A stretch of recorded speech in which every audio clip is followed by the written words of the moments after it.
So yun po, praise God. So ang ating muling title ng ating mensahe is about employ your spiritual gifts or gamitin po natin ang ating mga spiritual gifts na ibinigay ng Panginoon Diyos sa atin. So yung pinaka-passage po natin ay galing sa 1 Corinthians chapter 12 verse 4 to 31. So muli po natin basahin mga kapatid, no? So sa verse 4, now there are varieties of gifts but the same Spirit, and there are varieties of ministries in the same Lord. There are varieties of effects but the same God, who works all things in all persons. But to each one is given the manifestation of the Spirit to the common good. And then talon tayo sa sa ating verse na pag-aaralan na natin ngayong gabing ito. Yan. So sa verse 27, now you are Christ's body and individually members of it. And God has appointed in the church first apostles, second prophets, third teachers, then miracles, then gifts of healings, helps, administrations, various kinds of tongues.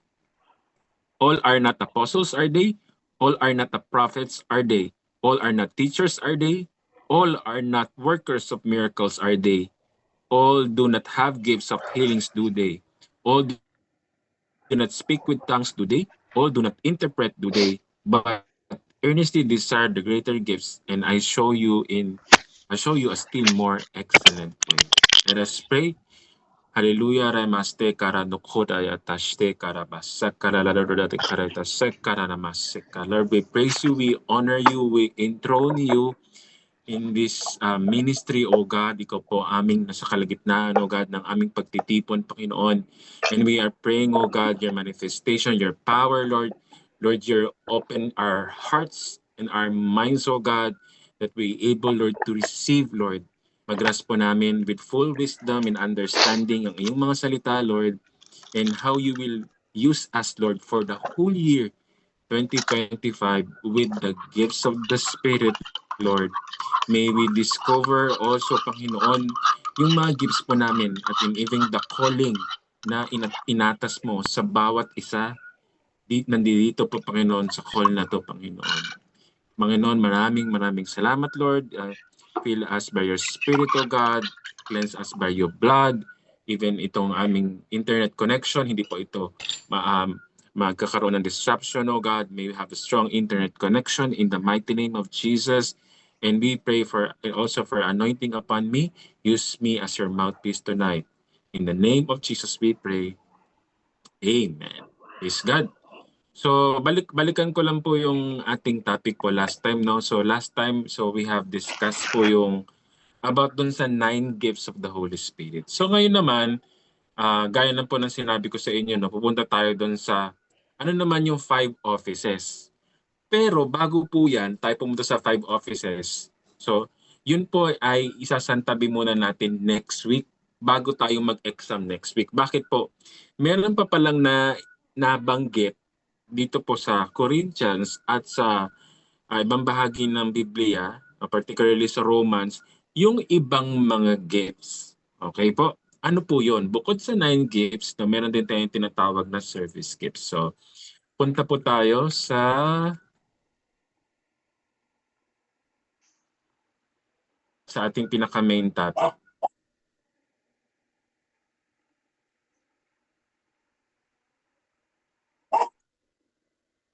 Yan. So, recap muna tayo sa mga wala po dito. No? Sa last week, ito po yung ating tinakil. So, summary na lang po, no? Balikan nyo na lang po yung recording po last time. No?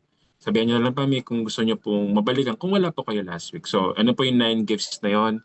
So, nakategorize sa revelation, power, and utterance gifts. Ito po yung word of wisdom, word of knowledge, discerning of spirit, gift of faith, working of miracles, gift of healing, gift of prophecy, tongues, and interpretation of tongue. So, yan po yun. No?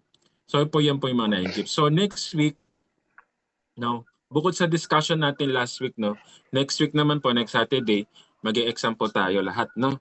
So malalaman niyo po kung hindi niyo pa po alam, malalaman niyo po kung ano po ang 9 gifts ninyo. Kung meron po ba kayo lahat niyan, kung meron po kayong 3 diyan, malalaman po yan ninyo next week. Kung yung ibang alam niyo na, so I praise God, no. Sa mga hindi pa, so malalaman po ninyo next week. But ngayon, pupunta muna tayo sa service gifts. Ano po yung service gifts? Kaya pa nang sinabi ko, meron pang nasabi ang Biblia regarding other gifts. So ito naman po siya, the service gift. So balikan po natin yung main passage po natin. No? Sabi dito sa verse 28, and God has appointed in the church first apostles, second prophets, third teachers, then miracles, then gifts of healings. So ito guys, ito mga kapatid, helps administration. So dalawa yung nabanggit dito about sa service gifts, no? At yung iba babanggitin natin sa ibang verses, no? Galing sa ibang verse siya po mga kapatid, sa Book of Romans. So dito nabanggit dito yung helps administration. So ano daw tong ano na to, gifts na to? So helps is other translation, sinasabi niya dito service, tapos yung administration. So mamaya puntahan na po natin. So puntahan na po natin yung other gifts na sinasabi ko.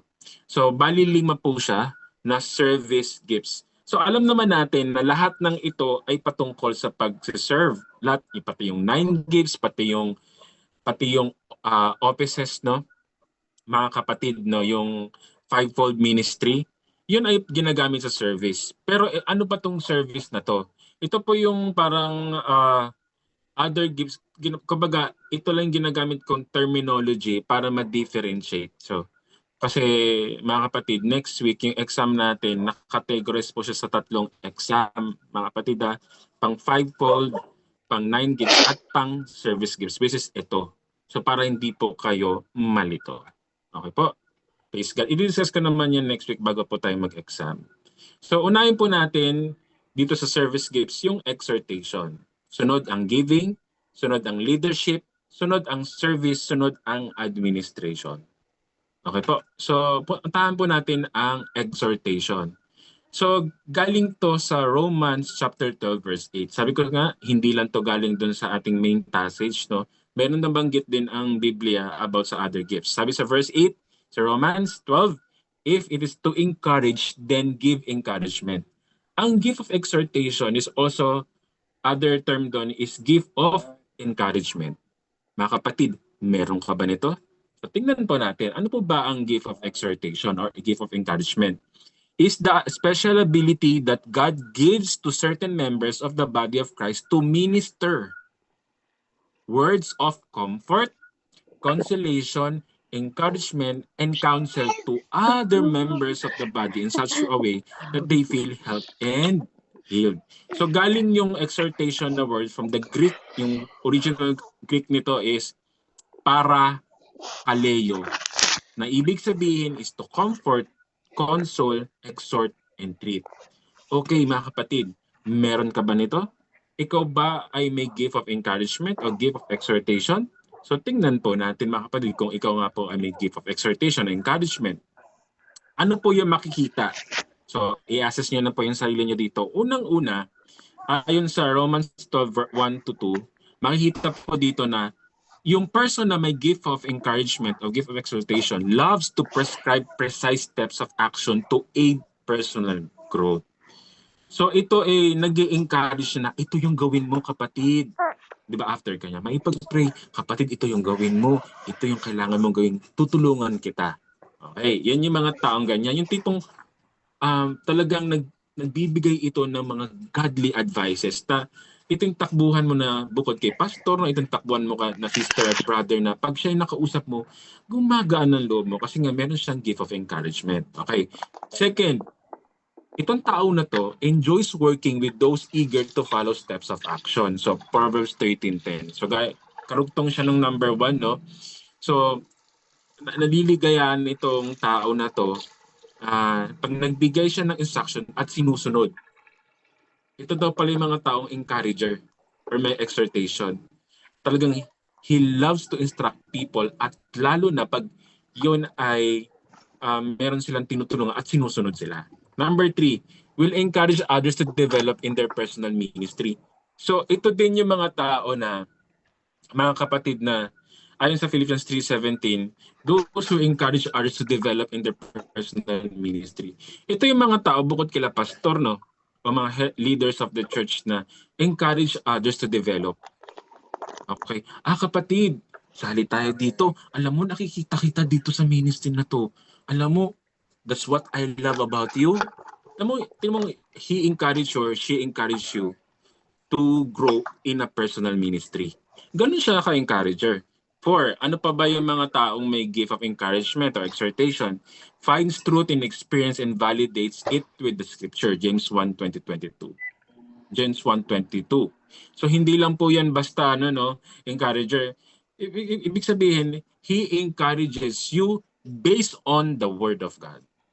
Amen po ba? Alam mo kapatid, na-experience ko to ganito sa paglakad ko sa walk because God says in His Word. Alam niyo yung mga ganun mga kapatid, no? God says in His Word, alam mo ba, blessed are those, ganto, blessed are those merciful, diba? For they shall obtain mercy. Kaya maging mawain ka rin sa iba. Alam niyo yung mga ganun, those people who are really encourager, sila po din yung nag-encourage based on the scripture.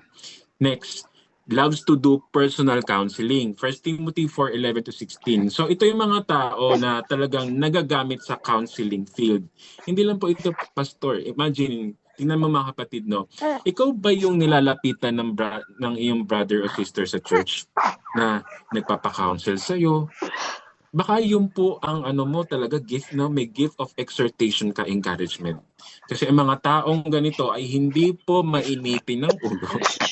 Talagang those person who are patient to counsel others, godly counsel. Next, ito yung mga gift of encouragement or exhortation. Sila dislikes teaching that is not followed by practical applications, James 2:8. Again, ang mga encourager daw na may gift na encourager, exhortation, again and again, it is based on the Word of God. Diba? Ayaw niya natuturo siya, tapos hindi mo naman ina-apply sa buhay mo. Diba? Sa isang tao na nag-i-encourage sa'yo, so walk mo kay Lord, tapos hindi mo naman siya ina-apply, yung mga taong may gift daw nito is talaga minsan, nadi-dishearten. 7, accepts people where they are, non-judgmental. 1 Corinthians 4:45. Even though these people naman ay minsan nadi-dishearten, but they give room people to grow. So they accept people, ano man ang regardless ng background mo, lalo na yung mga broken, lalo na yung mga sugatan. Ito yung mga taong maaasahan natin sa church. Sino po yung may mga gift of encouragement of exhortation? Sila po yung mga tao na nag-exhort regardless of who you are. Next, loves to encourage others to live victoriously. Philippians 4:6, Acts 11:23. So ito po yung nag-i-encourage sa ibang tao na mamuhay tayo ng victors ka na kay Lord. Alam mo yung nakatagpo ka na may problema ka. Except, tanggalin muna natin sila pastor. Example, ikaw, may problema ka and then may nakausap kang brother o sister. Tapos sabi niya, alam mo, di tayo talon kapatid. Kakayanin natin to because we have the Holy Spirit in us. Alam mo yung ganun magsalita. Sobrang ini-encourage ka even at your weakness, even sa pagkadapa mo. Those people, meron talaga silang gift of exhortation. Next, usually completes what is started. Hindi po ito yung mga ningas kugon na tao. Diba? So, again, so based sa 2 Timothy 4:7. So, what they have started, he will, for example, he has started to care for you, especially in your personal growth in the Lord. Bilang encourager, diba, hindi ka niya iiwan. He will complete his task or her task on you, checking on you, hanggang ikaw ay lumago sa Panginoon. Next, expects a lot of self and others. Ephesians 4:1, Galatians 6:9. Again and again, ang mga taong ito is they expecting others to grow. They encouraging others. They are developing others to grow in the faith. So ito po yung mga taong nag-exhort. Ito po yung mga taong may gift of exhortation or gift of encouragement. So ano naman yung mga weaknesses nila? So ito yung mga suggested lang naman ito mga kapatid, no? Potential weaknesses and warning sa may mga gift na ganito. So they are tends to interrupt others in eagerness to give advice or opinion, can become a poor listener. So yes, nagigib sila ng godly biblical counsel, but sila na minsan salita ng salita. Di ba? Alam mo yan, magiging, nawawalan sila ng empathy or pagiging good listener. So, sa mga may gift na ganito, we know na talagang ikaw ay talagang talagang nagiligayahan kang magbigay ng godly at biblical advice sa mga tao. Lalo na may word sa iyo ang God, di ba? Lalo kung nag-ooperate ka pa in the 9 gifts. Oh. However, you must become a good listener. Kasi yung tendency, ikaw lang salita ng salita. Second, may prefer to witness with life rather than through verbal witnessing. So, talagang minsan gusto niya yung hand in hand na i-experience niya rather than na yung nakakausap niya through verbal. So it must be balanced, no? Mababalance talaga tayo. Minsan we can exhort through actually in exhortation coming from the words itself eh. But some people may give ganito, gusto niya muna ma-witness hand in hand through experience. But those may mga gifts na ganito, they should be balanced, no? Mga kapatid. Amen. So number 3, we'll use scriptures out of context in order to make a point. So again and again, so sometimes no, sobrang encourager mo, nakakita ka lang ng tag dito ng verse sa Bible na kinuha mo na. Yun na yung sinabi mo dun sa tao sa binibigyan mo ng godly advice. Again, all gifts should be balanced in the Word of God. Should be aligned in the Word of God. So, hindi porke encourager ka at nakita mo lang yon, nagagamit mo lang out of context yung certain verse. Okay? So, yun po. So, 4, maybe cut and dried in prescribing steps of action. Emphasis on steps of action may be to oversimplify the problem. So maybe cut and dried prescribing steps of action, emphasis on steps of may appear to oversimplify a problem. So again, so ito po ay regarding connection in connect with the number 1. So in finding a solution sa problem, you should not oversimplify lang yung isang problema, no? In just prescribing steps na ito yung gawin mo, ito yung gawin mo. Hindi naman ganun din yung buhay, no? Ang walks kay Lord. No, sometimes God gives instruction, but sometimes na merong ibang instruction ang Lord, no? Minsan we tend to give of may exhortation and encouragement, we tend to rely only on our experiences. Tandaan niyo mga kapatid, iba pa rin iba't iba ang experiences ng tao in their personal walk with God. Amen? Kaya dito din kung meron kang 9 gifts, so talagang gamitin natin yung 9 gifts of word of wisdom, word of knowledge, no? At gift of discernment. So we could give the right prescription dun sa tao, yung steps na tutulungan sila sa problema nila. Number 5, can become overconfident. Ito nga yun, di ba? So overconfident ka, hindi mo na siya pinapakinggan. Ano ba talaga yung problema ng tao? Kasi super encourager ka nga di ba? 6, maybe become frustrated or impatient when someone they counseled does not seem to get it. So ito naman, patient at impatient. No? Sa patient in the sense na nakakita siya ng mga people na broken, gusto niya na encourage. However, they get impatient in the middle. For example, nakita nila na para walang progress, ang tagal-tagal. Take note, no? Sa mga tao encourager, if you have the gift of exhortation encouragement, tignan mo din na yung mga tao is iba-iba ng faith progress, ng spiritual maturity. Maaring yung maturity na to dun sa na-handle mo, na na-encourage mo sa walk, ay iba dito sa isa.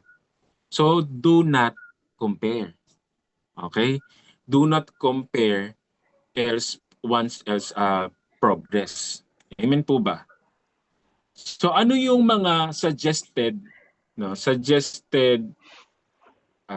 may end na pala to in 10 minutes mga kapatid, no? So pag na-end po, rejoin lang po tayo sa ating Zoom. Okay po ba? Okay lang po, may end na po in 9 minutes. Pag na-end, mag-rejoin lang po tayo. Same Zoom link. Okay po, ano po yung mga suggested ministry? Ito na mga kapatid, gaya po ng sinabi natin last week, baliw ba lang pag-aaral natin sa mga 9 gifts at mga gifts of the Holy Spirit kung hindi po tayo magpapagamit this 2025 sa Lord. Amen po ba? For example, ang mga suggested nito na mga encouragement, no? Una is worship leader. Kung nakita mo na may boses ka pala, no, na ikaw ay nakakapag-minister, you are encouraging others to worship God, be a worship leader. Mag-ano ka na po, audition. Next, board or committee member, small group leader, counselor, 'di ba? Altar worker, men's and women's ministry, hospitality team leader, 'di ba? Visitor follow up. Kasama dito yung mga usher, 'di ba? Home, hospital, prison jail, missionary, 'di ba? Yan yung mga nasa broken field na mga tao, yung mga hospital, prison jail. So, pag may mga ganong mga gawain, join ka kapatid. Sayang naman yung gift of encouragement mo. Amen po ba? Community ministry, youth leader or worker, children's ministry, leader or worker, prayer ministry. Di ba? Pag sa prayer, nakapag-encourage ka ng tao din, no? You are interceding in behalf of other people. Discipleship, di ba? Again, encouraging is comes with pag-aalaga, discipleship. Evangelism. Amen po ba? So, kasi come from the word encouragement, exhortation, evangelize. Yung gospel is about, hope yun sa tao, tama? Na-encourage people to come to Christ. Greeter, yun, katulad sinabi ko, greeter, usher, information booth worker, social media administrator, service moderator. Okay po? So, pili na po kayo dyan ng inyong paglilingkuran na kung saan po kayo na-align. Okay po? Next, ang good example nito, biblical example, ay si Paul at si Barnabas. Si Barnabas ay tinawag na son of encouragement. Basahin niyo na lang po sa Bible. Okay po? Yan po yung mga biblical example. Tingnan mo si Paul, grabe yung mga na church plant niya. How he encourages Timothy. Basahin niyo lang po yung Timothy. Napaka-encourager ni Paul. Si Paul ay isang disciple maker. Amen. Praise God.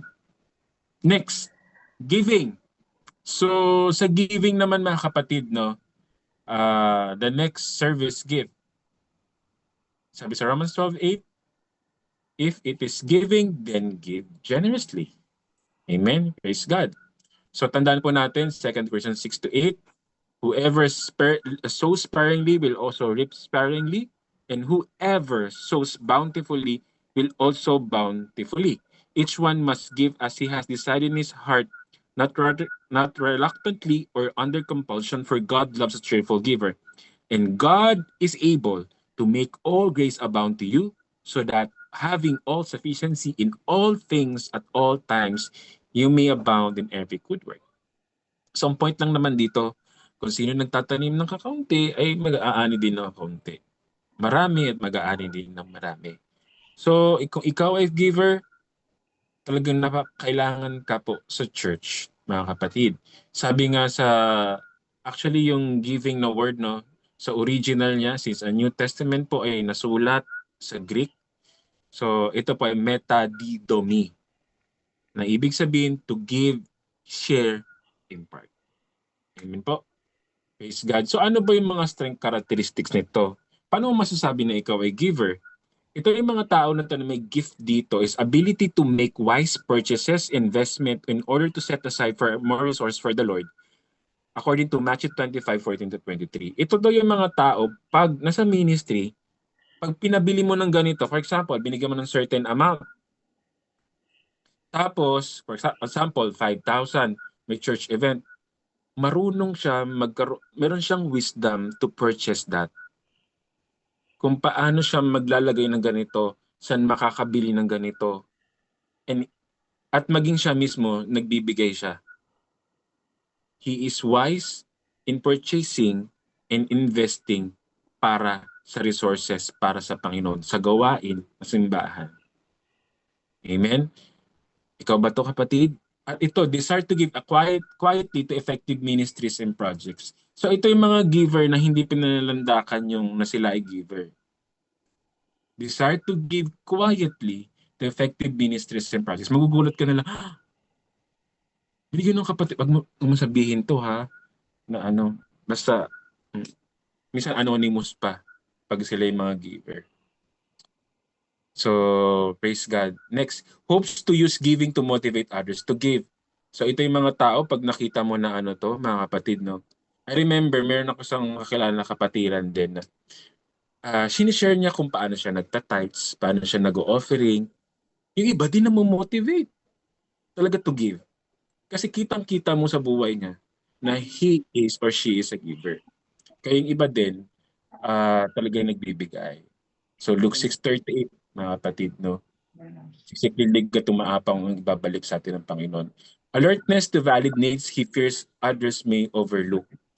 Proverbs 27:22, verse 9. Ano na lang po mga kapatid ng yung makamit na lang po. Mga kapatid, pag na-close po pala tayo, in 3 minutes na lang po ang ating time. No? Pag na-end po ang ating Zoom, mag-rejoin lang po tayo sa same link po mga kapatid. Same link lang po pag na-end po tayo. Kasi 3 minutes po may end na po itong meeting. So balik lang po tayo ulit. Okay po. So balikan ko po. Alertness to valid needs he fears others may overlook. Minsan, ito yung mga taong sensitive. Kung ikaw ay may gift of giving, sensitive ka sa pangangailangan. Kuwari, nakita niyo yung kasangkapatiran o pastor manggagawa ng Panginoon, mas parang walang nakakapansin na kailangan niya ng pera. Itong mga tao na to, talagang to the rescue. Ay hindi, tingnan naman natin yung kung ito yung gagawin nating event, paano naman yung hindi afford? O, may mga ganyang heart, yan yung may gift of giving. Tulungan natin. Siguro why not na pastor magawa tayo ng fundraising para sa mga tao na gustong sumama sa mission trip pero walang pera. Ayan yung mga taong may gift of giving. Amen? Talagang they love to give and they encourage people to give and look for resources na ayaw niya may na-overlook na ibang tao na napapabayaan. Amen? Kaya kailangan natin ng mga tao dito sa ministry po na gano'n, mga kapatid. Next, enjoyment in meeting needs without pressure of appeals. Hindi nga sila napipressure kasi nga, they love to give. Diba? Matthew 10:8. Hindi mo pa sabihan, mapagbigay yan. Experience joy. Sa kayong mga taong giver, hindi po yan mapagkwenta. Amen po ba? Hindi po kinikwenta ang itinutulong sa iba. Yan po, no? At hindi po hinahanap. So, experience joy when give is an answer to others' prayers. Talaga ito yung mga tao na to, no? 2 Corinthians 9:7. Ito yung mga tao na pag nag-give sila, ay, praise God kapatid, ako paling ginamit ng Lord, glory to God. Naging kasagutan sa iyong panalangin. Praise God. I remember yung Macedonian church, no? Naghihirap na sila, pero napagbigay sila. Glory to God. So, Matthew 2:11, Luke 7:37-38, take care to give of the highest quality they can. Hindi lang po sila basta mapagbigay. They give quality. Hindi lang po basta-basta minsan malaki. At ano talaga yung beyond their capacity pa nga minsan eh. But because ito yung mga taong giver, quality kung magbigay ng time, hindi lang naman sa pera, maging time, mga kapatid. So Luke 8:1-3, makaklose na po tayo in 1 minute, mga kapatid, no? So nag-end po tayo sa 7. So tutuloy po natin sa 8-9. So balik na lang po tayo para magpatuloy po tayo. Sige po. I-end ko na po Pia. muna. Yes, Pia.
Amen. Praise God. Okay po, i-share ko lang po yung aking screen mga kapatid.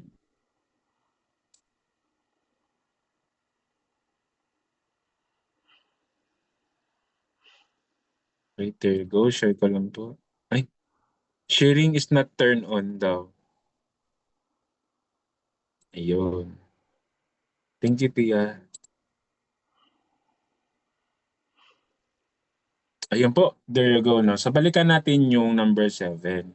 So itong mga taong may gift of giving takes care to give gift of the highest quality. They can. So grabe pang magbigay ito, sabi niya, ito yung ibibigay natin sa may hirap, mga nasalanta. Grabe naman, kung bibigyan mo itong mga tao, punit-punit na to. Kung hindi ka giver, okay na yan. Gagamit din naman nila yan. Pero kung ikaw ay giver, hindi. Isipin mo rin yung mga pagbibigyan mo nito. Kung ikaw to, ikaw ay may gift of giving. Praise God. Talagang, they love to give. Hindi lang sila nagbibigay sila from the heart at may quality. Amen? Kasi pag hindi mo talaga gift, wala kang gift of giving, di ba? Parang, kung ano na inconvenience sa'yo. Diba, balikan natin yung Macedonian church, no? Kahit grabe naghihirap sila. Grabe, pero napagbigay talaga sila. Sabi nga ni Paul, they give beyond their capacity. Grabe. So ito yung mga tao na to talaga may gift of giving.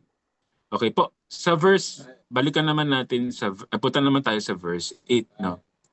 So sa 8 naman po, itong mga tao na to desire to feel a part of the work of a person to whom they give. So Luke 8:1-3, Acts 4:37. So again and again, so they want to take part doon sa buhay ng tao na yon, na talagang once per sila ay may impact mismo because of giving. Talagang hindi lang basta sila nagbigay. Magchat-chat pa yan. Kamusta na? Kamusta na yung ano mo, papa mo, mama mo? Praise God naman, nakatulong yung binigay ko sa inyo. Paki-pray ko kayo. Alam mo yung talagang, ramdam na ramdam mo talagang giver. Hindi lang basta nakapagbigay. Ito yung mga tao may gift of giving. 9. Readiness to give regularly, often above and beyond their tithe. 2 Corinthians 8:7, 1 Corinthians 16 verse 2. Again, they give beyond sa kakayahan nila. Talagang minsan kung 10%, no, ginagawa nilang 15 or 20% pa. So ito talaga yung mga giver. Amen. Praise God. So ano naman yung ano nila,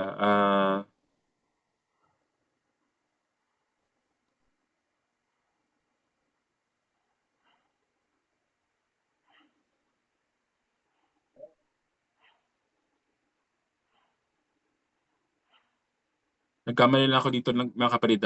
Weaknesses po ito. Itong 1 to 6 na to, ito po yung weaknesses, hindi po yung strengths. Okay? Ano naman yung mga weaknesses and warnings sa may gift of giving? Their desire to give to a ministry may appear as attempt to control to work a person. Again, since tayo ay nasa katawang lupa at tayo ay nasa flesh pa mga kapatid, wala pa tayo sa heaven, minsan ng mga taong giving nagbibigay to attempt to control. Siguro, example, nagbigay ako kapatid nasaan na yung ano ko? Hindi ko ba nakikita yung mga, di ba nagbigay ako ng 100,000? Sabi niya kay leader o kay pastor, nagbigay ako Ba't hindi ko nakikita? Ba't ganito itsura ng ano natin? Nasaan? Bigyan mo nga ako ng ano? Sometimes. Again, because nasa lupa pa rin tayo, nasa katawang lupa pa rin tayo, meron po tayong mga kahinaan pa rin, no? Even we have the gifts the Holy Spirit, no? Which is minsan nalalaglag natin yung prutas natin. Kaya tatopic din natin next week yung the fruit of the Holy Spirit. Kasi kailangan ng character sa gift eh. So minsan talaga yung mga tao nito nag-feel sila doon. They attempt to control the work of the person dahil nagbigay sila. Kukontrol mo ba yung sermon ni pastor dahil malaki ka magbigay? Hindi, you cannot control pastor to give sound and biblical truth, even yung sermon and may rebuke. If the body needs rebuke, the pastor will rebuke. Amen po ba? Second, hindi dahil nagbigay ka, wala na, puro itchy-catchy preaching na lang, yung mapapakinggan mo, yung gusto mo lang marinig. No. Diba? Minsan may ganong mga tao, dahil nagbibigay sila, i-control mo na yung leadership na ganito lang dapat i-preach. So hindi po ganon. Ito po yung mga weaknesses at warnings sa may mga gift of giving. Attempt to encourage others to give may appear as a lack of generosity and unnecessary pressure. Parang sinasabi mo sa ibang tao na, uy, magbigay naman kayo. Well, hindi naman kayo mapagbigay eh. Again, we cannot compare other people na same level of faith or kung wala namang gift kagaya mo to give. Diba? Yes, we can just encourage other people to give. But, no, yung tipong pupulaan natin yung iba na magbigay sila ng ganito just to give, that's a big no. Lack of responses to pressure appeals may appear to be lack of generosity. Yun nga. Again, we cannot compare, we cannot demand or command others na magbigay sila ng ganito. Uy, nagbigay ka sis? Bro, nagbigay ka? 1K? Gawin mo naman 2K. Yaman mo naman. Yaman mo eh. That is between them and the Lord. Na ikaw ay may gift, you do not compare your giving to other people, lalo pagdating sa offering. No? It's between them and the Lord. So, minsan may mga ganun yung giving dahil sa nagiging controlling sila. Na feeling nila na ibang tao, ay, hindi na kayo nagbibigay kasi naghihirap yung church natin. Anong gano'n, wala tayong pang-fund sa mission, mga event, hindi kasi kayo nagbibigay. Ako lang nagbibigay. That's boasting. That's pride. Ay po ni Lord nun. So, yan yung mga warning at doon sa mga gift of giving. Living personal frugal may appear to others as selfishness in not meeting friends or relatives. Ito yung mga tao na sobrang giving mo, napabayaan mo yung sarili mo. Kasi tingin mo, napaka-selfish mo naman. Mali po yun. Again, in every gift, it should be biblically balanced. Ano po yung biblically balanced? Tinuro din ng Panginoon na maging good steward ka. Amen. Hindi naman ibig sabihin na magbigay ka, wala kang ititira sa sarili mo. Wala kang ipapakain sa pamilya mo. Again, ang first ministry mo ay yung pamilya mo. Diba? Yun po. So minsan, because of our giving, minsan that's result of our naging extreme. Diba? Yun yung tayo pinag-iingat sa mga extreme. Pag hindi tayo nagiging biblically balanced. God also taught us to be a good steward even in giving. Amen. Praise God. 5. Give out of hope for big gain might cross line of trusting God to forcing Him. Giving out of hope for big gain might cross the line of trusting God to forcing Him. Lord, nagbigay ako, giver ako, nagbigay ako ng 1 million, balik mo yan, 2 million. We are manipulating God in our giving. Hindi naman ganun nag-work yun eh. What if God decided na test ko nga tong anak ko na to. Natin ko magbibigay, di ko nga ibalik sa kanya yung 1 million niya. Although I said in my word na titiplihin ko, multiply ko yung kanyang binigay kasi yung tinanim niya. Paano kung hindi ko kaya bigay ngayon? Test ko kaya, magbibigay pa ka rin kaya siya. So yun po mga ganun. No? Huwag tayo mag-cross the line in trusting Him at nagiging yung pagbibigay natin, nagiging forced na kagaan. 6. Potential temptation to abuse this gift to receive professional treatment. Again, weaknesses po ito sa mga bagong dating lang. Hindi po ito strengths and characteristics ng giving na may gift. Na gift of giving. Ito po yung mga weaknesses at warnings. So, meron the potential temptation na ma-abuse yung gift of giving na Oy, pastor, nagbigay ako. Ba't ganito lang yung food natin? Pastor naman eh. Ano ba yan, pastor? Hindi ko nakikita yung mga improvements dito sa church. Nagbigay ako ng 5 million. Yeah. So, tapos example, pastor, pati mo man ako binati. Laki-laki ng binibigay ko dito. Di ba? So, our sense of pride. Kaya, pag-ingat-ingatan natin yung may mga gifts na meron tayo. Especially in giving. So next, ano po yung mga taong, saan po sila pwede? No? Again, kung ikaw po may gift of giving, pwede ka po sa benevolent ministry. Ito po yung sa mga namatayan, nakapatiran. Baka ikaw po yung pwedeng maghawak nung finances. Ikaw din makapag-isip. Ikaw din yung, I think ikaw din yung makakapag-isip ng mga bagay na makakatulong sa mga namatay na kapatiran. Kaya ikaw din yung sa finance committee, ikaw din yung church treasurer, kasi alam mo kung i-navigate yung pera. Diba? Meron kang wisdom from God na paano palaguin yan at paano gamitin yun ng tama. Kasi pera ng Lord yan eh. Amen po ba? So, nandun ka rin sa sponsoring, missionaries, families in crisis, individuals in need, providing meals or lodging. So, pag may gift of giving, kung ako ay isang pastor, no, ilalagay ko yung may gift of giving doon. Diba? Sa missions, relief agencies, raising funds, board committee or member, prayer group member, worker appreciation coordinator, ilalagay ko siya doon. So ano din to eh, actually, good din ito pinag-aaralan natin. Kasi kung ikaw ay nasa leadership, bakit ko naman ilalagay yung isang tao na wala naman gift doon sa isang bagay? Diba? For example, hindi naman siya marunong kumanta tapos gagawin mo sa worship team. Diba? So, nagkakaroon ng mismatch. So, gamitin natin yung mga binibigay ng Panginoon sa atin, yung mga gift, ayon sa ibinigay na kaloob ng banal na Espiritu sa atin. Amen po?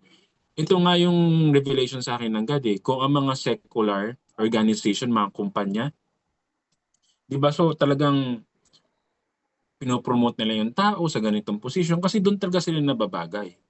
Amen? Tapos nakapa-excellent ng trabaho. Pagdating sa church, hindi ba natin gagalingan? Sa Lord yan eh. So, gamitin natin yung gift natin at mag-volunteer tayo kung saan tayo nababagay. Amen po. Kung ikaw po ay meron kang a heart of giving, may gift ka sa pag-giving. So, baka naman, Pastor, pwede po ako dito sa ano po. Pwede po ako makatulong sa pag-raise ng funds.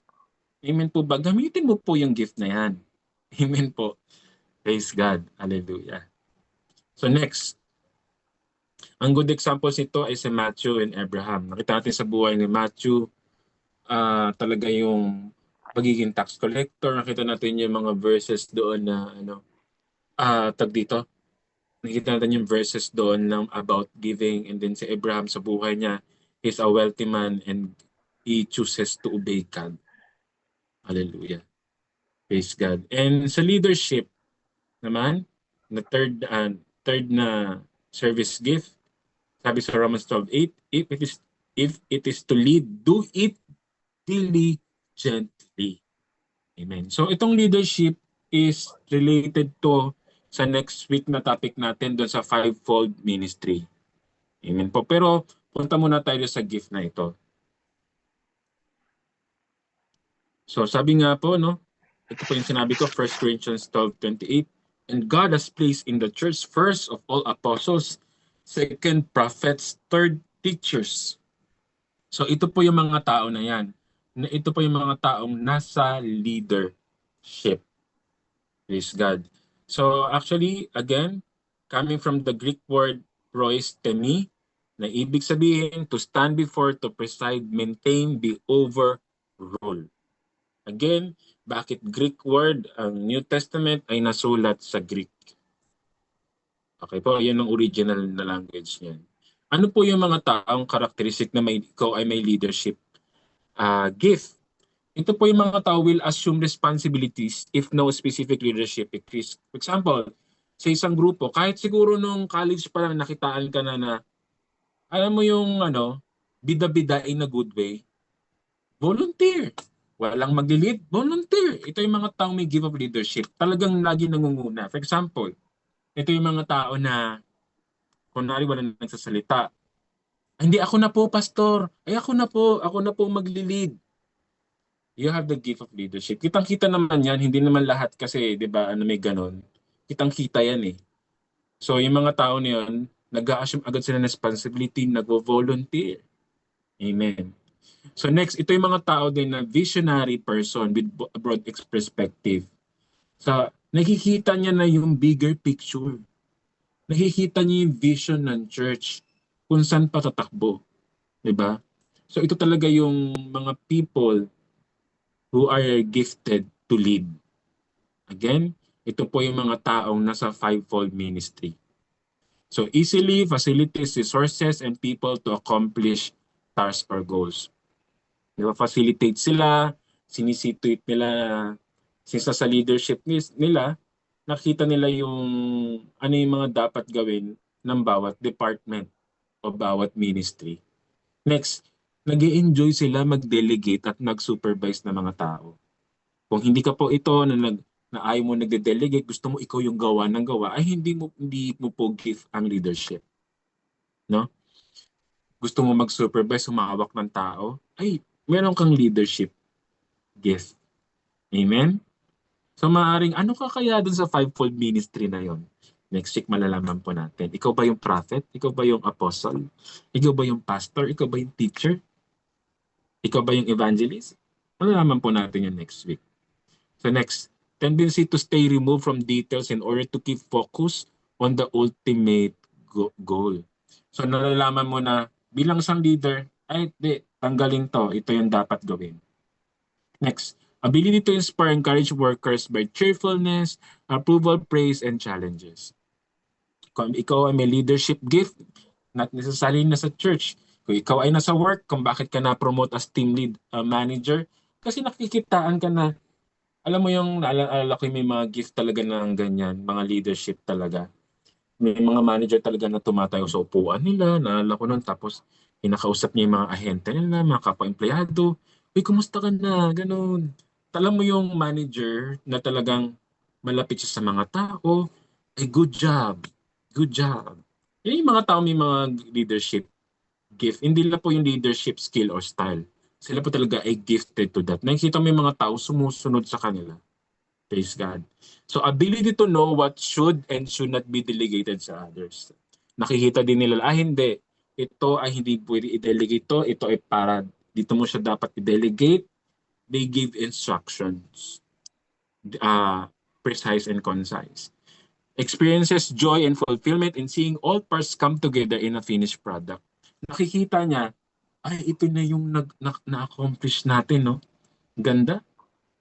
Praise God. Ito yung na-accomplish natin sa ministry. Ilan na yung nabaptize? Praise God. Na-accomplish natin to. Lahat ng plano natin. Praise God. Hallelujah. So has the ability to visualize the final result of a large project or undertaking. Nabi-visualize niyo na yung, ito yung mangyayari niyan. Pare, kung ako ay isang leader sa leadership ako, no? Ay, hindi, pag pumunta tayo sa mission trip, tapos ito yung inuna natin, kasi ito yung sinabi ng Lord, nabi-visualize ko na ito yung mangyayari. Many people will get saved, ito yung gagawin natin, kailangan mag-church plant na tayo doon. Ito yung mga taong may leadership gift. Enjoys working with and being around with people. Pag ikaw po ay nasa leadership, talagang, you love people. Kasi ang model po dito walang iba kundi si Jesus. Jesus is the famous leadership dito sa leader po, no, dito po sa buong mundong ito. Name all the leaders that you know dito sa lupa. Jesus is the most famous of all. Amen. He loves to be around with people and people loves to be with him. May iba yung leader na parang na-promote lang tapos natatakot sa ibang mga tao, di ba? 11, willing to endure criticism in order to accomplish the ultimate task. Baliwala sa kanya yung mga kritisismo. Ang leader, bilang isang leader, ano siya doon tumatanggap siya ng opinion ng iba, pero pag may mga kinikriticize siya, hindi siya agad na disheartened. Kasi ang leader ay may courage, matapang ang loob. Amen po ba? Meron siyang Godfidence na alam niya ano to sa kanya ng Panginoon, tas niya to, ba't siya magpapadala sa kritisismo ng tao, opposition ng tao. Amen? Next, expresses ideas and organization in ways that are clearly communicated. So, he able to express yung mga idea sa organization, no, ng maayos at malinaw. Ito talaga yung mga leadership skill na ipapaabot kahit doon sa isang pinakababang empleyado niya, napapaabot niya yung mensahe para sa ikauunlad ng isang organization or ministry. Amen? Kapatid, ikaw po ba ay may leadership gift? Gamitin mo na po yan this year. Mag-volunteer ka po this year. Hallelujah. Praise God.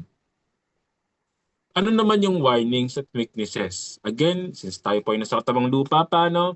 We're still imperfect. Patuloy pa tayong binabago ng Holy Spirit. Ano yung mga weaknesses at warnings? May become upset when others do not share the same vision or goals. Dahil visionary ka, di ba? Hindi, kahit leader tayo, pastor man tayo, prophet, or apostle tayo, tandaan po natin, yung mga inaalagaan natin, hindi pare-pares ng vision na kagayan mo. Hindi nila nakikita yung vision na meron ka. Amen? So, na-upset sila. So, ang madalis sila ma-upset. Kaya nga, tayo sa topic natin, babalik tayo dun sa character. Napakahalaga ng character. Na you need to be compassionate. Yes, you are visionary, but you need to be compassionate because not all believers have the same spiritual maturity. Amen? We do not impose our maturity sa iba. What bilang leader, we guide. Kaya nga lead. Lead. Hindi dictator. Lead. Amen? 2, develops outer callousness due to being a target of criticism. Yung puso, kaya mo siya, yung puso parang nagkakaroon ng kalyo sa paa. Alam niyo po ba yung kapatid? Kalyo sa paa, alam niyo po yun, no? Minsan nagiging gano'n na lang yung ano niya. Dahil ang dami criticism mo sa leadership, nagkakaroon siya ng callousness, naging hard minsan yung heart niya. So yun po yung ating bantayan, no? Kasi pag nasa leadership, hindi po madali. Hindi po. Kasi yan din ang tagang tinitira ng kaaway, ang leadership. Minsan yung mga membro pa ang tumitira dun sa leader. We become upset when others do not share the same vision or goals. Hello po. Commit na lang po. Thank you. So next, may neglect personal or home responsibility due to intense interest in job. Dahil ikaw ay leader sa church o sa work, mga kapatid, ikaw may leadership gift, napababayaan mo ang sarili mong pamilya. Again, di ba, sabi ko nga, sa fivefold ministry ang mga may leadership gifts.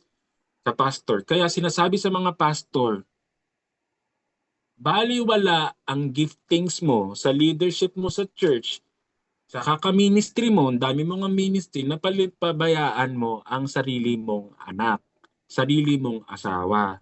Ang first ministry po, katulad ng ang tinatopic natin sa ministry dito sa TGPM, no? Bukod ang unang ministry natin sa Lord, di ba? Our relationship. Second, yung pamilya natin. Bago pa man yun, church ministry, mga ministry na pinalagaan sa'yo ng Panginoon, alagaan mo muna ang sarili mong pamilya. Diba? Yan yung first ministry. Second lang dapat yung church. Diba? So dahil sa meron kang gifting, galing mong mag-lead, pero yung sarili mong pamilya, hindi mong ma-lead. Diba? Kaya diba, meron mga, ako sa years ko ng meron talagang experiences na due to counseling, yan, at yung mga experiences ng mga pastor kids, no? Kaya maraming napapariwa din na pastor kids kasi hindi naalagaan ng sariling tatay.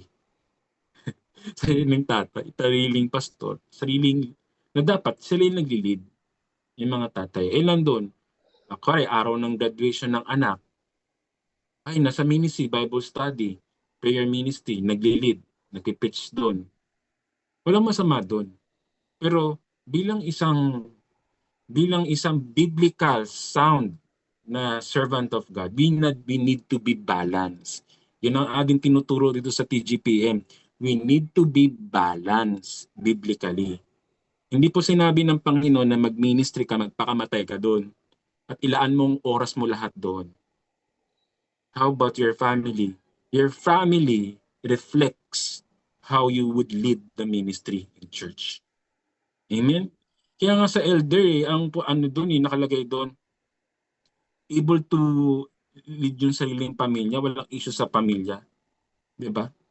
So mga kapatid, so ito po yung mga leadership warning na we should be balanced. No?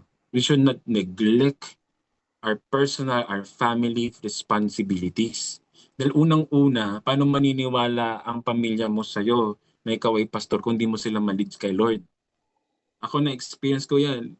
Alala ko yun, na-review ako ng God noon eh. Baka ka-ministry ko. Bago ako matagpuan ni nanay, puro ko ministry na ministry. Wala na akong panahon sa pamilya ko. Nadala ko ba sila sa Lord? Hindi. Ang tagal lang years.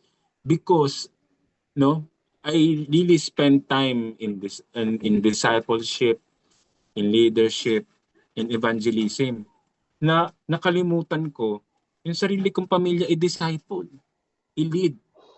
Ayan ang review sa akin, correction. So coming from experience. Praise God po. So yan po ang gayahin po. Pero I have learned that. Kaya praise God naman, testimony. Nung pandemic, nilid ko yung family ko. Nagba-Bible study kami dito, nag-worship service kami dito. At praise God, ito po ang testimony ko, kapatid. Glory to God. Sila po ay lahat Christian na. Praise God, hallelujah. At yung mama ko ay praise God. Alam mo, kahapon, nagugulat ako sa kanya. Sabi niya, ay no isang araw, nag-prayer and fasting niya. First time. Nag-prayer and fasting na siya. Hallelujah. Praise the Lord. Praise God for all the learnings. Next, views people as human resources rather than human beings. So minsan, magaling tayo sa leadership, may gift of leadership ka, nakalimutan mong tao sila. Kasi minsan sa sobrang visionary, goal-oriented, nakalimutan mong tao yung ano mo inaalagaan mo. Nakalimutan mo yung tao ang na broken yung pinapaalagaan sa iyo ng God. Amen. Hindi po sila gamit. Sila po ay tao. That's to be loved. No, na merong pagmamahal ng Diyos. Next, showing favoritism to those who appear to be more loyal. Na-experience ko rin naman ito. I remember noon yung sa una kong church noon. Siyempre, may mga naglilipatan na mga miyembro sa ibang church eh. Nasaktan kami bilang mga mga leader noon, tapos ibang mga pastor, nasaktan kami kasi tendency namin, siyempre alagaan namin yung mga nag-i-stay. Oo, may ganito nga noon. Naalala ko noon eh. Pero yun nga, na-correct naman kami noon nung how we handled that nung sa una kong church noon. Na-correct naman kami noon. Oo nga, hindi dapat. We need to be balanced. So taking charge of projects which were not God's direction. So dahil sobrang lead, di kaya ko i-lead yan. Dahil may gift ka, di kaya ko i-lead. Hindi naman yung pinapagawa ng God. Ito yung natutunan ko sa ating Bishop, Apostle, Prophet Nanay Ruth, no? Ang natutunan ko sa kanya, we should not base our ministry on giftings alone. Actually, hindi lang giftings. Ano ba yung sinasabi ng God? Pinapagawa niya ba yan sa'yo? Kahit ikaw ay may gift of evangelism, ikaw ay evangelistic, bombastic. Lahat ba pinapagawa sa'yo ng Lord? Yun ba pinapagawa sa'yo ng Lord? Kung hindi, stop. Kasi ikaw ay mababurn out. Ikaw ay hindi Superman. Hindi ka superwoman of God. Let God be God sa buhay ng ibang tao. Amen? So, 10 minutes na po, may end po ang ating Next, overlooking serious character faults in valuable workers. So, minsan, dahil sa leadership natin, sobra tayong, may mga leadership gift na overlook yung may nagkakasala na si kapatid. Okay lang yan. Mas importante yung gift kaysa dun sa character. Mali po yun. We need to be balanced bilang leader. Pag merong mali, wag mo nang patayuin muna. I-deal mo muna, disciplinary action mo muna. Amen po ba? Kahit gaano pa ka-gifted yan, mas importante sa Panginoon ang puso. Ulitin ko po, mas importante ang puso. Praise God. Dapat pag leader, nakikita natin yan. The ability to delegate responsibilities may appear to be laziness. Minsan, dahil leader ka, utos ka na ng utos, hindi ka na nagiging servant. To be balanced, biblically again, paano tayo magiging balanced biblically? Iba, kahit tayo apostle, prophet na pastor, evangelist, o teacher na, tandaan mo, ikaw pa rin ay servant of God. Matuto pa rin kuskus ng inodor. Akala ko isang pastor namin sabi niya. At matuto pa rin kayong mag-ayos ng upuan. Hindi porket nasa leadership na kayo, hindi kayo pwede na nasa small group leader na kayo. Hindi kayo marunong mag-ayos ng upuan, magbuhat ng pews, naalala ko rin dati. Hindi po. O hindi ka na pwede mag-usher kahit ano. Hindi po. Hindi po. Hindi tayo delegate na ng delegate lang. Minsan nagiging katamaran na yan. Amen. So praise God. May appear unresponsive to suggestions or appeals. Dahil ikaw may give of leadership, minsan, dahil ikaw super visionary, super goal-oriented, hindi mo na tinitake yung suggestions ng secretary mo, church admin mo, ng mga workers mo sa church. Again, we should be balanced. We should be empathetic. We should need to hear from God. Amen po. So we have 7 minutes lang bago ma-end, no? So ito na mga kapatid. So ways to serve pag mayroong ka-leadership ministry, again, executive pastor, deacon, deaconess, yung mga deacon ngayon, mga bata ni. Yung mga kilala ko mga churches, mga bata ni mga deacon. So praise God, nagpapagamit kahit bata sila, no? Kung ikaw may gift, paggamit ka na kapatid. Praise God. Paggamit na tayo ngayon 2025, di ba? Ito po, again, ito po yung nasa fivefold offices, no? Yung apostle, prophet, pastor, teacher, evangelist. So ikaw po ay pwede maging board of committee chairperson, nasa leadership training, special events coordinator, pwede ka doon. Building administrator, pwede ka kapatid. Small group leader, yan. Home Bible study leader, di ba? Siguro baka pwede naman hindi lahat si pastor, no? Baka pwede naman ikaw maging small group leader, maging assistant ka muna, magpa-train ka. Head usher, 'di ba? Maging lead ka ng usher. Kung ayaw mo dun sa isang ministry ganito, it's time to step up, mga kapatid. Kung ikaw may gift. Men's women's ministry, youth ministry leader, all children's ministries leader. Praise God. So tayo po ay sabay-sabay mag-church, no? Ay mag-serve ngayong 2025. Praise God. Next, ano yung mga good and biblical example nito? Walang iba, si Moises. Grabe yung leadership ni Moises, no? Na-led niya yung mga Israelites na kahit yung mga pasaway. At sino po ang kanyang pinagpasahan ng baton? Si Joshua. Praise God. So we have 5 minutes to, baka ma-end, no? At nandito na po tayo sa next gift, service. Romans 12:7. Ano naman yung service? Itong service na to is also sa ibang translation, helps ang tawag o sa pagtulong. If service in our serving. Okay, ano po yan? So, the gift of service, the special ability that God gives to certain members of the body of Christ to identify the unmet needs involved in the task related to God's work and to make use of available resources to meet those needs and accomplish the desired results.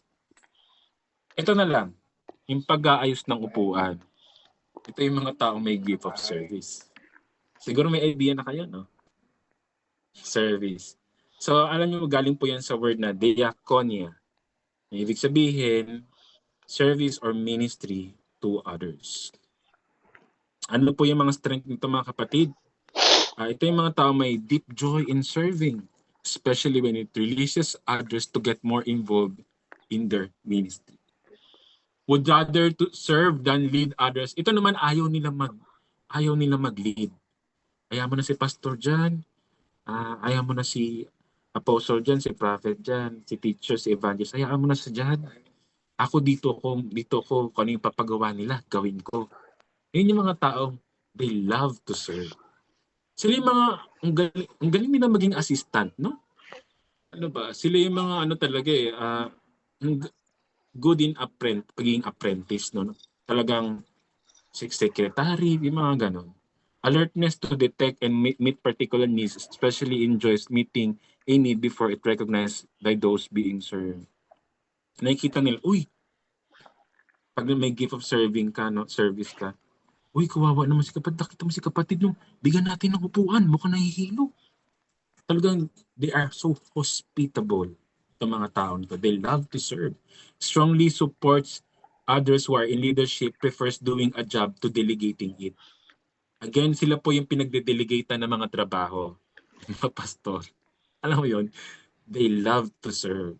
View serving to be a primary important in life. Alam mo yung pag hindi nakapag-serve, parang kulang sila. Talagang they love to serve. They love to serve. Makapagwalis lang yan sa church, okay na yan. Makapag-ayos lang yan, okay na yan. Mautusan lang yan ni pastor na ganun, okay yan sila. Talagang ito yung may mga volunteer mindset. Volunteer heart. Praise God. Is a detailed person with a good memory.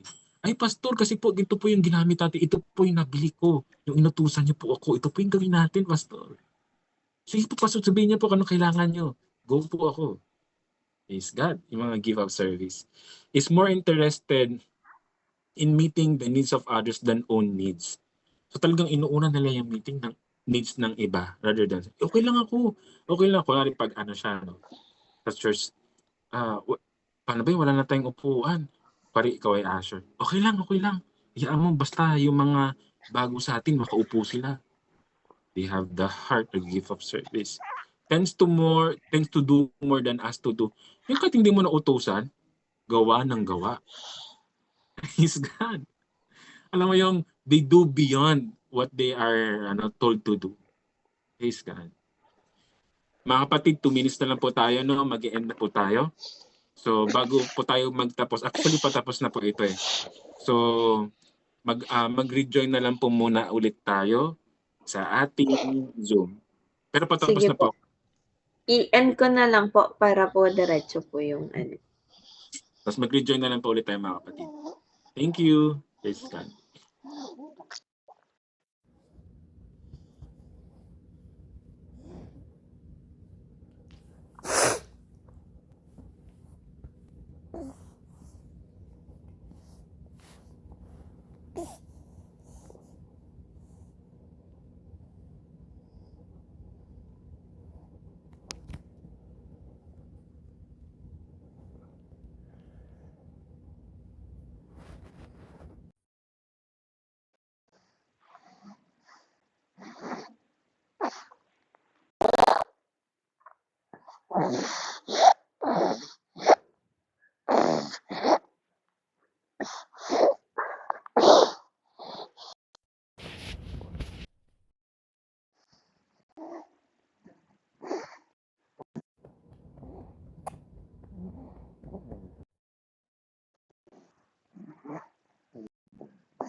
Ayun po.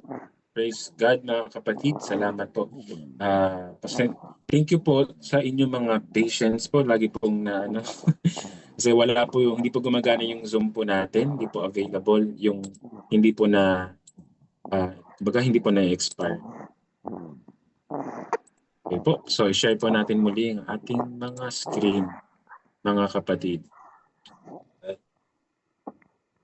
Praise God.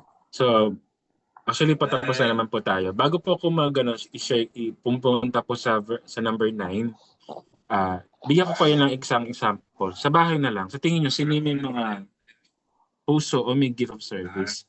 Naalala ko, yung mama ko pala, may gift of service pala siya. Kasi, siya parang nalulungkot siya pag hindi siya nakakapagsilbihan yung anak niya, yung asawa niya. Pag inalis mo sa kanya yun, nalulungkot siya. Ikaw ba yung ganun ka rin ba? So, ikaw may gift of service. Alam mo yung kada event sa church, gusto mo involve ka, gusto mo nakakapag-serve ka, may gift of service ka, mga kapatid. Kumbaga parang nalulungkot ka pag hindi ka nagiging kabahagi ng isang gawain, ng isang gawain, no? Yun, may kulang kapag hindi makapag-serve. So ito yung mga taong may gift of service. Alam niyo po ba kung bakit? Alam niyo po ba isang example ng PGP? Malang iba si Pia. Si Pia po. Nakitaan ko yun sa kanya na may gift of service siya. Kasi si Pia, nung panahon na nakasama ko na din to sa mga lakad-lakad with our Bishop Ruti. Nakita ko talaga siya na maasikaso siya. Alam mo yung parang hindi siya napapagod yung pag-aasikaso ng mga bagay-bagay. Ito talaga yung talagang ano namin, kumbaga na pagde-delegate ng mga tasks, na instructan, na ganito yung gawin. Talagang she loves to do it. Nakita ko yan sa kanya na may gift of service siya. Praise God.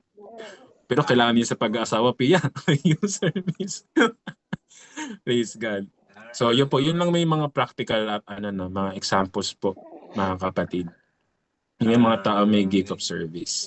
Praise God, we need that in the church dahil hindi naman lahat po ay nasa leadership. Tama po ba? Kaya kailangan natin ng mga ganun na alam mo yung pag wala nagbo-volunteer, ito na yung mga tao na yun. Na ma-accomplish talaga yung mga bawat mga pinapagawa ng Lord sa mga pastor, sa mga apostle, sa mga prophet, no? Evangelist, no? Teacher. Ito po yung mga apprentice ba o mga nakakatulong sa gawain. Praise God, gumagaan. Diba tapos sa verse number 9? Doesn't mind handling what may seem to be mundane or menial tasks if they are what needs to be done. For example, may ginagawa si pastor. Ito simpleng lang to Example. Sabi ni pastor, linisin yung CR. Bali wala lang sa kanya yun. Basta yun yung kailangan gawin para makapag-serve, gagawin niya yun. Amen? Maliit man yan o malaking task, baliwala po yan sa may gift of service. Amen po? Wala po siyang pinipili. Diba? In a humble task na pinakamababa, hanggang sa pinakamalaking, if meron siyang gift of service, he or she will do it. Praise God. Kaya nakaka-bless na mayroong mga ganitong kapatiran kasi na-accomplish talaga yung mga dapat accomplish sa ating gawain. Praise God. So ano naman yung mga weaknesses? At ano naman yung mga warnings sa mga tao na may mga gifts? So, has hard times to saying no. Dahil nga sobrang may gift of service sila, yes sila ng yes. Yes sila ng yes. Ito din, napapabayaan nila na kailangan din nilang magugas ng pinggan sa bahay. Alam mo yun, sobrang service, napabayaan, pero yung sa church, doon sila sa church lagi. So, balance din natin. Finds it hard to accept being served by others. Huwag mo na ako pagsilbihan, ako mag-reserve sa'yo kasi gusto niya nga mag-serve. Again and again, pwede bang, sabi ng mga pastor, pwede bang kami muna mag-serve sa inyo? Okay na yan, tama na yan, umupo ka, kumain ka. Alam mo yung ganun. Kasi gusto nga nilang mag-serve Pero minsan na hard sila na, bakit ako pagsisilbihan? Diba? Kasi gusto nga nilang mag-serve. May become hurt or frustrated when appreciated. Tatampo pa yan. Na-hurt pa yan. Hindi sila na, uy, bakit hindi ako inano ni pastor na ako to yung mag-serve? Tapos parang hindi ako na-appreciate sa ginagawa. Again and again, kailangan mo rin magpahinga kapatid, diba? At meron din mga tao na dapat matutunan din na mag-serve. Amen. Praise God. At ginagawa mo to sa Lord naman, hindi sa tao. Hayaan mo sila, no? Kung ano man, kung di ka man na-appreciate, no? So patuloy ka lang mag-serve. Serve others with the motivation of contrasting how little others take the opportunity to serve them. Serves others with the motivation of contrasting how little others take the opportunity. Alam mo, ibang tao, konti lang yung talagang sobrang, yun nga to, sobrang sisipag ng mga to. Basta may opportunity, serve. Kapatid, kailangan mo rin magpahinga. At kailangan din ng ibang matutunan na wag na magpakintab ng upuan. Naalala ko sinabi ng pastor, diba? Yung mga taga-pakintab ng upuan. Kapatid, turuan din natin ng iba, may kasi na ng iba na wag magpakintab ng upuan. Kailangan din po nilang tumayo at maglingkod. Amen. Tao ka din, napapagod ka. Excludes others from helping on the job. I-join mo ng iba. Hindi mo kaya lahat. Hindi mo kaya lahat. Involve others. Critical of others of do not detect and meet obvious needs. Huwag ka masyadong, hayaan mo sila.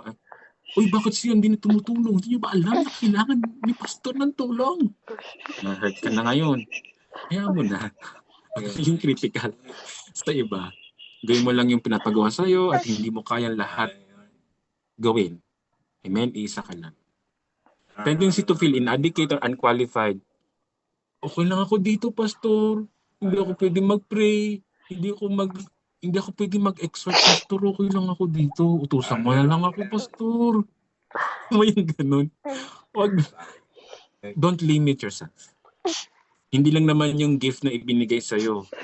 Yung utusan ka ni pastor, ibang task na paglilinis, pag-isumpo. Hindi lang naman yan, kapatid. Yung pala, baka may gift of sa ano ka pala, no? Meron ka palang ibang gifts din doon sa 9 gifts. God will use you in spiritual world. Amen? So, praise God. So, ano yung ways to serve? Committee member, meal team member, usher, greeter, men's ministry, youth ministry, children's ministry, nursery, conferences, camps, events, administration office. Grabe, napakasarap na may mga ganitong meron tayong mga volunteers na may gift of service. Suggested ways to serve, ano pa? Information booth worker, prayer group member, building maintenance sweeper, housekeeping, janitorial team, audio-visual technician, photographer, diba? Yung mga tipong hindi sila kilala ng tao, pero sila yung mga nasa back end. Diba? Social media administrator, bus van driver, building security, preparation ng baptismal communion, special events. Ang isang example nito, si Martha. Natin naman, di ba si Merit Martha? Si Martha, gawa nung dumating si Jesus. Saka si Timothy. Timothy is a disciple ni Paul. Grabe din siya he loves to serve, loves the church, yung new church na binigay sa kanya. Praise God. Last natin is administration. 1 Corinthians 12:8, administrating. So, ang gifts of administration is special ability. Actually, last na to mga kapatid. Special ability that God gives to certain members of the body of Christ to understand clearly the immediate and long-range goals of particular unit of the body and devise to execute effective plans for the accomplishment of those goals. So, actually, kung maganda ang leadership ng isang pastor o isang elder sa isang church, no, kadalasan meron siyang gift of administration. Magaling siya sa mag-administrate ng mga bagay-bagay. Galing to sa Greek word na kubernesis, ibig sabihin to steer, pilotage, directorship, o govern, o government. Praise God. Kaya di ba, hindi katakataka na ang tawag, di ba, sa presidente natin ngayon, administrasyon ni Pangulong Marcos. Di ba? Kailangan yung sa leader na may gift of administering para maganda, may hit yung mga goals.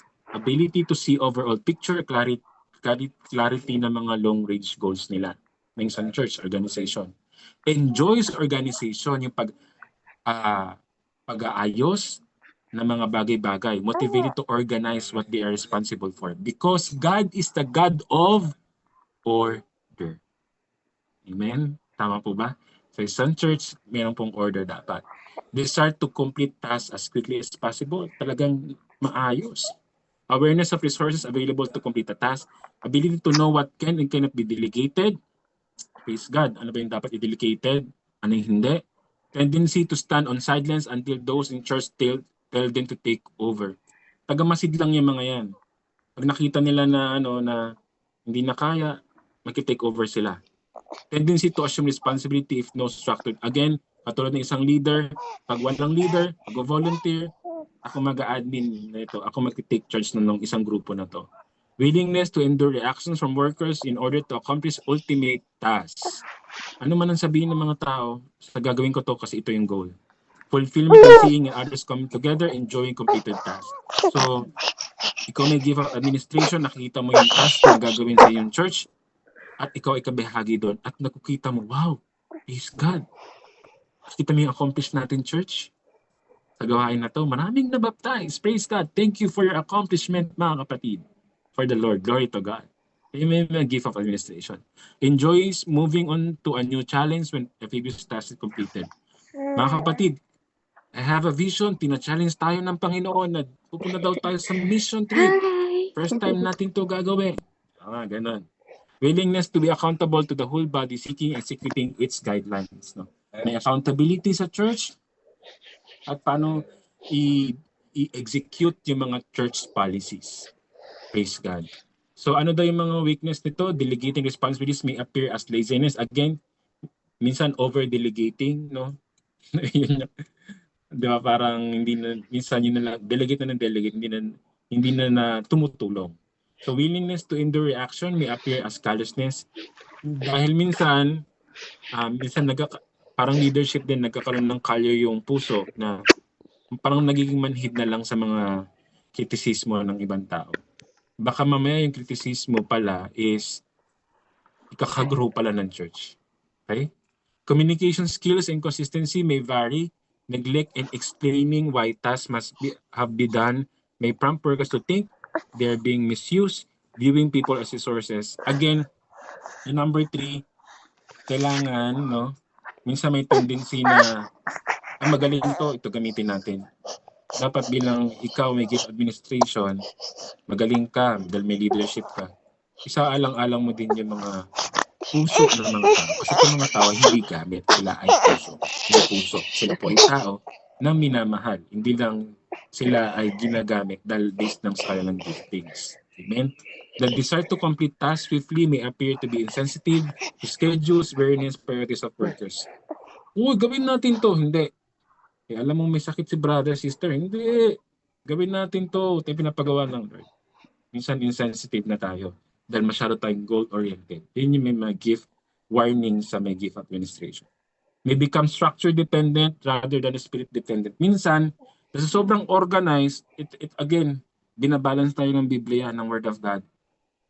Okay lang, God is a God of order. Pero minsan, dinidistract nila ng Holy Spirit pag meron siyang gustong gawin. Amen? Pag nakita natin may leading Holy Spirit, kahit ito yung nasa program, stop it. Again, God is a God of structure, order, but God can interrupt you pag may siyang sabihin. So, ito yung natutunan ko over the years. Church service or church service or event is not a program, but it must be a Holy Spirit led. Amen? May become frustrated when things don't go according to plan. Huwag ka ma-frustrate, pastor o leader. Amen? May God's timing sa lahat ng bagay. Amen po ba? Praise God. Hallelujah. So, ano yung mga suggested ways to serve? Special Events Coordinator, Gen Administrator, Board Committee, Treasurer, Building Project, Building Admin, Social Media Admin, Small Group Leader,